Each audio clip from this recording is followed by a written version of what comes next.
Hello, and welcome to the PI Filmmaker podcast. Now this week I'm going to be playing part 2 of my chat with James Littlewood, who's a film graduate. He graduated in 2025, and last week he discussed his experiences on his course. And this week we're going to go a little bit further in terms of discussing what he's been up to over the past year. But first of all, as promised, I'm going to highlight some of the comments and feedback that I've received for last week's episode. I guess I'll start with this one, which came from James's girlfriend. Hello, Mark. I happen to be James's girlfriend, and I also studied film in Manchester. I went to University of Manchester, and it's very interesting to hear the different ways courses were run and the difficulties that came with that. My experience was similar in ways, but also different because I went to a uni with a different method of teaching the same career path. Enjoyed the episode. Hello from America. Hello to you too. Another comment, excellent podcast. I hope the uni powers that be will also listen at some point. Food for thought that should leave a bitter taste in their mouths. Kudos to James for candidly sharing some of his uni experiences. Hopefully with time, the good memories will outweigh his truly awful peer group experiences. Then we have another comment. Just finished the podcast. It's good to hear James speaking about all the problems. So they go on to say, they give everyone who's done anything even remotely film-related before an unconditional offer, so they guarantee they fill it every year for the money. Okay, so that's a bold claim. They go on to say the course is making millions, yet one of the second-year scriptwriting classes was being taught by someone who isn't a scriptwriter or even a filmmaker. Okay, interesting.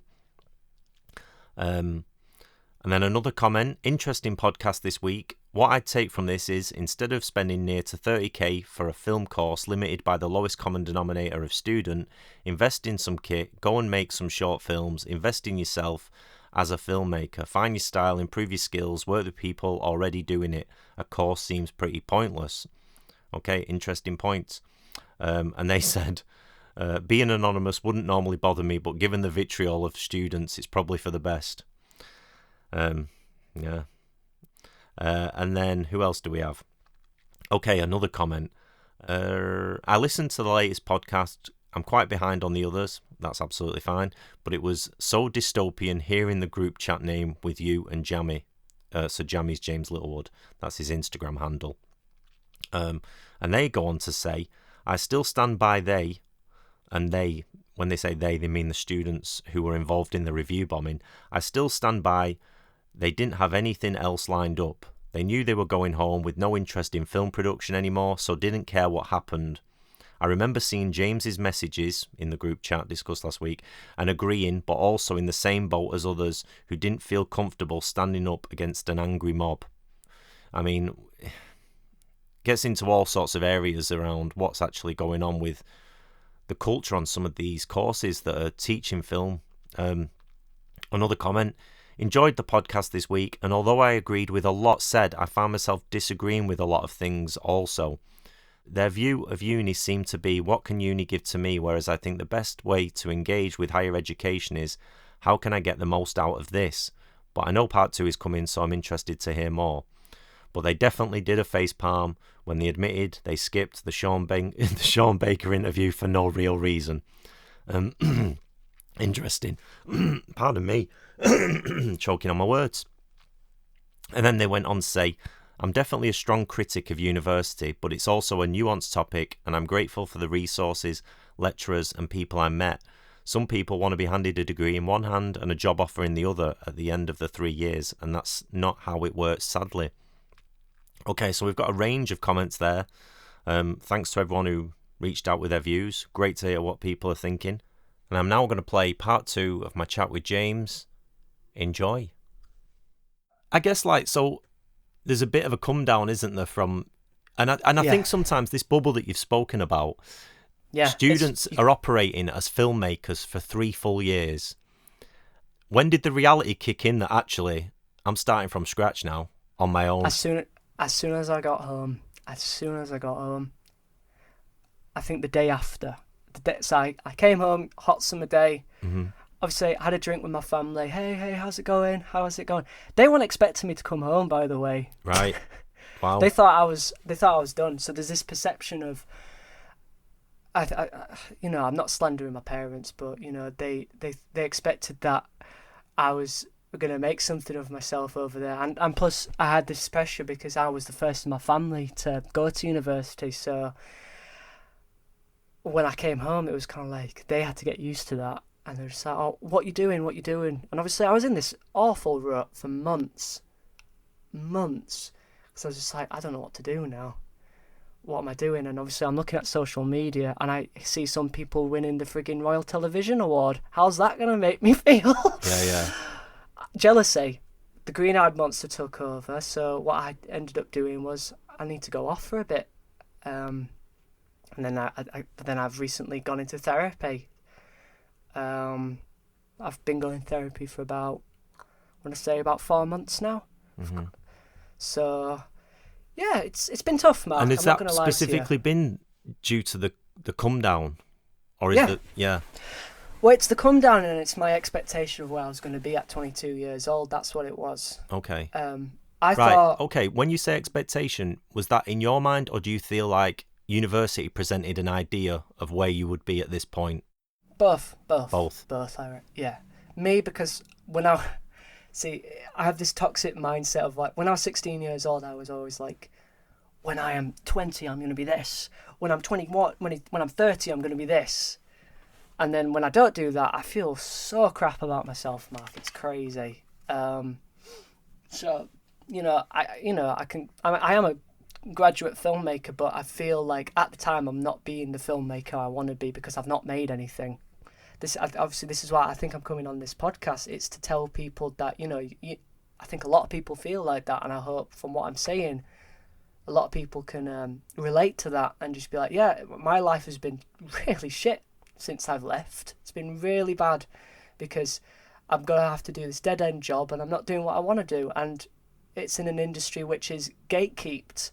It's an industry which is so much just kind of blocked off, and it almost feels impossible. I mean, I applied for apprenticeships. I applied for the BBC apprenticeship. I think I told you that a few months ago on LinkedIn or Instagram and whatnot. Mm-hmm. And I didn't get that, shamefully. And I saw it's not shamefully. That's you've got to change how you speak about it. It's not shameful, is it? It's like you've got to be careful of how you speak about yourself and what you tell yourself. This is it's what like I mean, it's not Matt. shameful. Like you just unfortunately weren't selected this time. So this is you came out with a grade. Were you happy with your grade? Did you feel like, okay, that those 3 years in terms of what I've come out with was worth it? I'm just glad I passed, Mark. Okay. That's how I'm looking at it. I'm proud that I passed. Okay. With getting interviews, how many jobs have you applied for? Well, I've had this job that I'm at right now since November. So it took from what? And were you applying straight away after graduation? No, I was on universal credit, Mark. Right, okay. Because the job market is so bad right now. Mm-hmm. And to be honest, I don't think I was trying as hard as I was, as I should have been doing, because I was in this rut. And I'm not using that as an excuse. I'm just saying it is awful. Yeah. It is so awful because I'm like, I've had almost everything I've ever wanted and it's just been nabbed from me. So, as I said earlier, the bubble's been popped and I've landed with everyone else now. Mm-hmm. Dream World is gone. Dream World is gone. As you says, everyone thinks they're a filmmaker in that course, and then when the bubble's been popped, you're just like everyone else now. Does that feel lonely? Yeah, very much so. And I've never felt so lonely in my life, I guess, really, even though I'm surrounded by all my friends and my lovely people, but as a filmmaker, it's just like, where can I go from here? Do you feel like university prepared you for the reality of how difficult it would be to get a job? No, because with the job fair thing, you think that there'd be production companies. I mean, I was messaging loads of production companies in and around Manchester, hoping to find something. Sorry, you don't have this, or sorry, I mean. You don't have this. What, like a specific technical skill? Yeah, well, yeah, because, and also, they're not hiring. Right. Okay.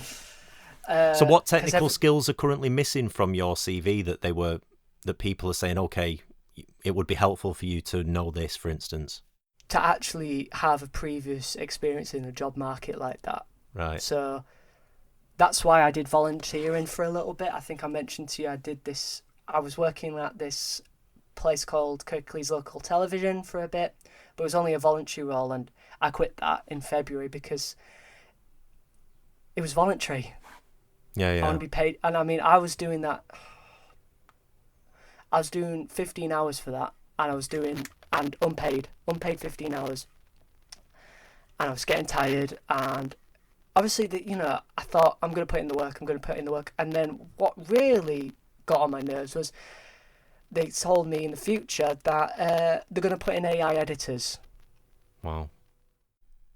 Okay, so we had some issues there where James's mic was playing up and it cut off the recording, so we now recorded an extra bit in which we basically went back into the interview and started again because we didn't realise that this issue had happened at James's end, because we're doing this over the interview over Google Meet. So James noticed suddenly that his mic had stopped working, so we pick it up again now. Enjoy the rest of the chat. So we were talking about working and finding employment post university. Were you surprised out of university how competitive the sort of job market was? Yeah, very much so. I think I explained last time that it kind of felt like you were in this bubble, this little bubble in university, and then when you finally got out of it, you get dropped into the big wide world, and you don't really know where to start, really. And I think especially you don't really have much. Well, you do have guidance, but I think especially when you're looking for these kind of roles, the more specifically based within the South. Obviously, when I started, I wanted to start off with being a runner, because I thought, okay, well, that's the main thing to get in, but those are hardly advertised, because it's about who you know. So I think I realised that a bit too late, to be honest, because I think I started building a network only during third year. Obviously now I'm trying to expand my network and all this kind of stuff to find these roles that, aren't necessarily advertised, or I'm looking at, trainee schemes, apprenticeships, internships, all that kind of stuff that can offer something that, I've used within my degree, really. And generally, have they seem interested in the fact that you've got a degree, or are the roles you're applying for, is that a requirement? See, I've only quite recently got into trying to go back into the sector, because after university I needed to find a job as quickly as possible. So I ended up going for a cleaning job, which I got from a family member. So that was my only option. So obviously since that I've been trying to look for stuff. No, I've not seen many stuff, to answer your question. I've not seen, and not really many employers have got me in touch with me. The only thing that I have done, I'd say, from what employers are kind of expecting from me, was at a voluntary position I did. So you were doing a temporary position, but obviously that's not paying, and now you've taken this job as a cleaner. How was that affected your confidence, knowing that you've gone and studied a degree in film production, and then now you're working in this role that's completely unrelated and probably not what you envisioned? Yeah. It's kind of heartbreaking in a way. Obviously, I thought I'd be doing something a bit more creative, So I think it's very. So I'm going. I'm going to be honest with you. I'm going a little bit insane because I'm not making anything. But so obviously I've got to do that in my own time rather than doing that as a career at the moment. I plead, But yeah, no, it was difficult. It was very difficult because I'm seeing some of my colleagues, some of my classmates, they've gone on to become very successful. and I don't know. I guess I think I feel a bit behind. I think. And how was the career that you found yourself in? Has that affected your confidence? Do you find yourself like embarrassed talking about that? What? Yeah, a little, because I went to a house party and I just people asked me what I was doing. I was kind of just. I wasn't ashamed per se. I was just like I am not doing well with my life as well as I think I should be doing. So in terms of university preparing people for a long-term career, did you have a sense of what a career in filmmaking would involve? Did you have an idea about freelancing, the idea of maybe setting up as a self-employed filmmaker? I'm still trying to figure out like the route, the best route to take, because you know they do offer guidance. They say, oh yeah, you know, do try and take runner roles, because obviously you want to work your way up to a role that you know you want to do, but obviously you're kind of stuck when you can't find any runner roles. So it's just like, okay, where do I even begin then? And I think that's the guidance which they didn't really give. So at university you can get careers advice. I went to careers advice, and you know they're built to obviously advise people on stuff, but not in specific sectors.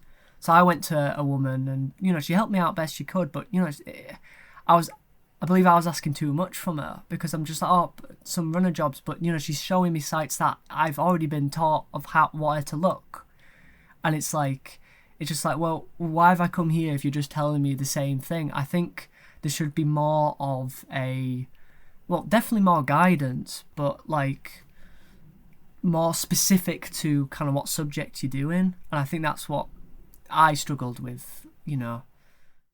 And did you have any sense of, did the university sort of prepare you for what it might look like in terms of being the person who might end up on universal credit or might end up being unemployed for a number of months? Do you think there's any support around that, or should there be more support around that? See, I know they've got like the alumni program. I know this, but I think they only do that just so, because you can still access careers advice, but I've been a bit put off. I thought in my way that going to university, my dreams of being what I wanted to be, it would be solved because I've got a bachelor's degree. But now as I went into third year, I realised, wait a second, everyone's doing this, so what chance does everyone have if everyone's doing it? You know? Yeah. And you mentioned, like, when the bit that we've cut because of the microphone, that you even had like a difficult moment where your mum said something to you, and that really sort of hit home in terms of. Yeah, she told me. So I came home one day and I was having a conversation with her at the dinner table, and she told me I was wasting my life, and it hurt that, but I know it hurt because it was true. I was. Because it was really difficult when I came home. Like, my parents were kind of shocked that I came home, actually, because they thought I'd have moving home after university. Yeah. They were surprised. And I had to talk to my dad. I was just like, Dad, it's not what I thought it was. And I had this conversation with him as I'm having it with you. You know, the bubble pop. And now I'm back, and I described to him I felt like I was living in dream world, and that was really kind of a really upsetting realization, really, because it's been honed in since a young age for me, you know, because that's how I've been taught at school. You know, you be in education till your early 20s, you're going to university, and I think especially media as well. Like, you look at films and everyone's in university, and you're just like, okay, well, I'm doing that, you know, because it looks fun, and then obviously it is fun. And then you don't know what to do afterwards, because all your life you've been in education, so then you kind of just dropped in the deep end once you finish there. And I think that's why I heard a lot of people, that's the reason why they took masters. Can I ask, did you ever get a sense that people failed their degree? Was there ever a sense of like, this is going to be difficult to actually achieve this degree? Or was there a sense that we'll pass the modules no matter what? For me, it was I'm going to pass this no matter what, because there's no other option. Yeah. No, but when you were looking at like some of your peers, even if they were kind of slacking a bit, did you ever get a sense that they might fail a module?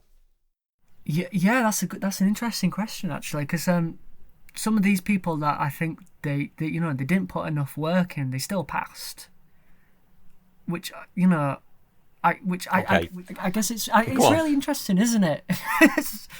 Well, it is, because what if I was then to say to you, you then all going to graduate and you're all going to be competing for the same positions with the same degree? How does that make you feel? Yeah, but it feels like, I'm at the same level of people that have not tried as hard as me. And that's unfair in a way, I guess, yeah. Because, there were people that slacked off and, I was mates with them, of course. But, I didn't really comment on their work ethic, really, because that was outside of, I guess, our relationship. But there's a bit of me that's some on that course. I'm just like, how did you pass? How did you pass? Because I heard some of them would be, doing their exams last minute, I think that's the thing, though. It's just like, I don't think it's specifically for my course. I think this is just kind of what some people do. They put in the work last minute, so they do what they need to do, and then, they last minute they just get it all done. And I've had my fair share of that. I'm not one to say I'm above that. I've had last minute assignments and stuff, but I still passed. But yeah, I got a 2-1, and I was happy with that. Because and it was because I think I put the real work, in my opinion, to what I enjoyed the most, which was making films. Can I ask, you just said you Of got a course. 2-1. Like, earlier in the conversation, you said, I was just happy to pass. But now you're saying you got a 2-1 as if that's not very good. Do you know, when I was at university, there was a handful of people that got firsts. I think the reason why I'm a bit like, because I'm like looking as 2-1 as the average. Right. Because it's just like, oh, what did you get? Oh, I got 2-1. Oh, what did you get? Oh, I got 2-1. Everyone's got a 2-1. I don't know anyone that got a 2-2. And, so 2-1's like the average from what I'm noticing. Got you. Yeah, interesting. So you're now back at home and you've not made a film since, so that's a year. How's that felt? It's like there's a little worm in my brain and it's kind of like talking to me, and it's just like you gotta make something, James. You gotta. But then I guess, well, to be honest, I've not helped myself. I'll say that. And it's also because of, well, the course kind of just made it seem, it didn't really home in on, like, you can still make some really good stuff with what you've got. So I've kind of felt, well, the next thing I make, it's gonna feel like a bit of a downgrade, isn't it? And then obviously now I'm thinking, well, that is complete and utter bullcrap. Like, why am I thinking like that? But so I'm trying. So the year, if I want to think of it like this, the year's been spent trying to unlearn this perception that I've created in my head. I think what I've also noticed is that if I am to make a short film, I'll be one of a few, because I've not seen many of my classmates make a film other than, I think, just one that I've seen. I've just seen one that's been advertised. Okay, so difficult questions. Looking back, was the degree worth the money? It was a lot of money. How do you mind me asking, how much money do you owe? Oh God, I think I'm in debt of 27,000 right now. Oh wait, am I? Because it was, God, because I need to do my maths, Mark. So your tuition, that's about $9,000. So you times that by 3, that gives you 21. And then I more or less had my maintenance loan, and I had almost max maintenance loan. So yeah, you're looking around between 30 to 40 grand. I owed 30 to 40 grand to the government. So that's kind of scary, but like, obviously I've not been worried about it because I'm not earning enough to pay it off. And I remember Mum and Dad saying to me, they said, oh, James, you don't have to worry about that because you're going to get a good job. You're going to get a good job after university. And now I'm thinking about that now and I'm just like, oh no. So yeah, it's a lot. Did you have any real sense of what you were actually signing up for when you were taking on that loan? Yeah, no, I remember being 18 years old and I decided I got to go to university, and then I saw, because I didn't know much about it, and I saw that, oh wait, I've got to take out a student loan. What's that? So I had to like educate myself because I was the first in my family to do this, so I was going in completely blind. I didn't know what to do. And I saw the student loan and I was just like, oh my God, right, okay. So obviously you get that wave of anxiety because it's just like, am I going to have to pay that off one day? Am I going to have to pay all of this off? And obviously I've kept all my student finance, like, letters. Because as a just in case, because I want to know still how much I earn, but now it's just in the back of my mind now. But as an 18-year-old, no, you don't really know what you're going into, because it's just like, because it's kind of, I think when I was growing up in college, it was just like, it was expected of you. You know, it's kind of like, oh, you got to make this decision. You got to make it now. Because I remember going to like the careers advisor in college and just like, James, you got to make a decision. And there was that pressure, and I was just like, I don't know what I want to do. And you know, of course, and I thought, and even the careers advisor says, I know it's difficult. You're only young. And I'm just like, yeah, but do I have to make this decision like right now? Do I have to? I mean, so what advice would you give to universities? Well, I think they've definitely got to highlight how hard it is when you get out, because I don't think it was homed in. I think it should, first and foremost, when you go into that classroom, a teacher's got to say, you are choosing a really hard industry to get into here. So, I mean, we kind of didn't really get an answer. Do you feel like your degree was worth the money? Can I say maybe? Maybe. Go on then, what's the pros and cons? So, obviously, your pros are meeting people. You meet these... networking. You meet very like-minded people. I mean, for me especially, you know, as I mentioned, I'm not from a very creative place. So, and then obviously you meet all these wonderful people coming from all walks of life. And, you know, you meet some people that are already experienced and some people that are just starting out just like you. That's great. So obviously you've already got a bit of a network there, which I'm very grateful to have. I've met some fantastic people and I've seen some fantastic work by these people, and I really, you know, I'm almost jealous of them because of how good they are. But I'd say obviously the cons is obviously we're talking about this a lot, just the preparedness of it, you know. I want to be paying this money to feel like I'm secure after this. So it's kind of like, I thought the money was going towards that. So I guess that's the cons of it.